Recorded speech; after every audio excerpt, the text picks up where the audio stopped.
Hi, today I want to talk to you about scatter cushions. I think they're a really good way to inject some colour and some pattern into your homes, and they come in such a wide variety you can really kind of make them your own. So I'm going to make a lumbar cushion for Alan back in the studio today, and I've chosen a lovely gingham fabric which I think will go very well in the barn. So it's lovely pastel tones in quite kind of a modern gingham, I guess.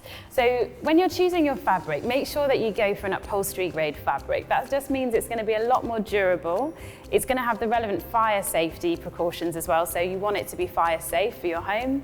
And it's not going to crease as much. So if you go for kind of cheaper fabrics that are made more for fashion, when you make your cushions and you lean against them, they're going to start to crumple quite a lot. So definitely go for an upholstery grade fabric that's nice and thick. So I'm going to measure out my cover, and I'm actually making my own inner so that I can make it exactly to what I need, the dimensions that I need today. And remembering that you need to add your ½ inch seam allowance all the way around the outside for your sewing.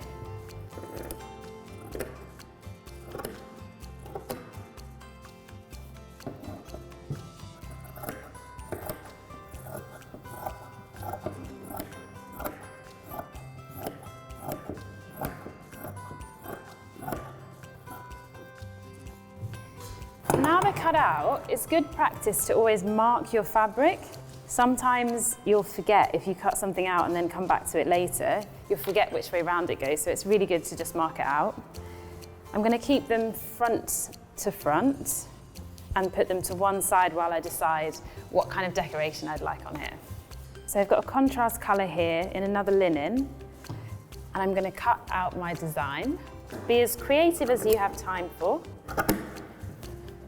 I love this part because you can just let your imagination run wild. Great, so we have our letters all cut out. LYW for Love Your Weekend. And now we're ready to pin them all on.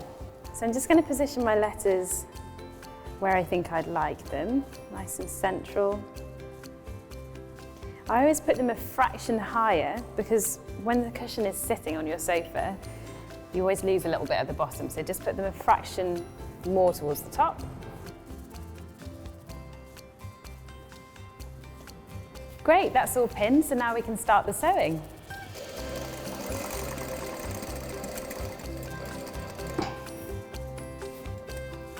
You might want to match your thread to the colour that you're sewing on. I'm actually going to do a contrast, a cream on top of the pink linen. So you will be able to see the thread, so I'll have to be super neat. And then you just want to sew quite close to the edge.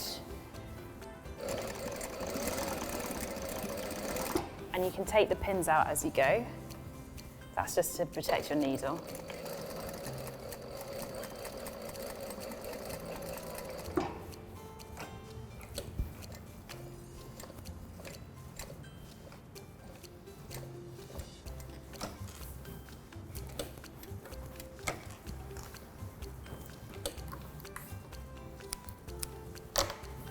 Great, that's the first one done. I'm just going to pull the threads to the back and tie it off, and then get started on the other letters.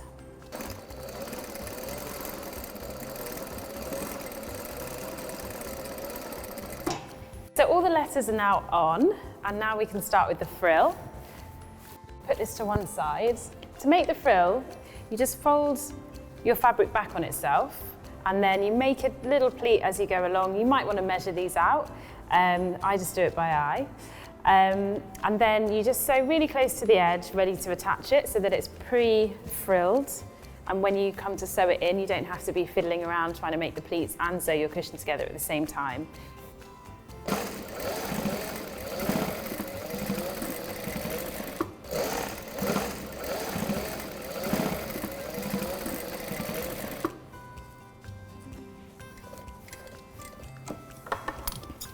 I'm going to neaten off those edges of the frill before I join them, just to stop it from fraying and make it nice and neat.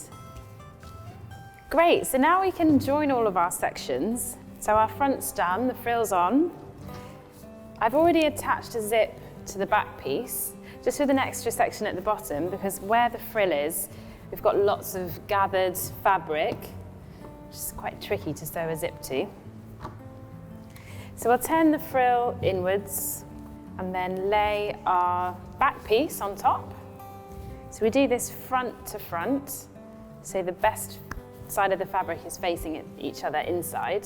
So we're going to pin this on corner to corner, the right size of the fabric inside.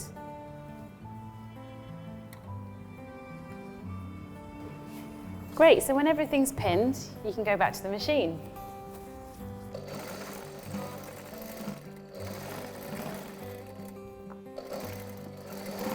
And as before, just stop when you get to the corners and change direction. You can round the corners off if you prefer.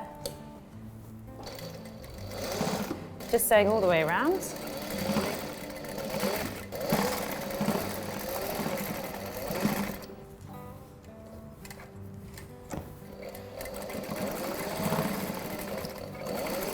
You will have quite a lot of layers of fabric now as you go over the frills.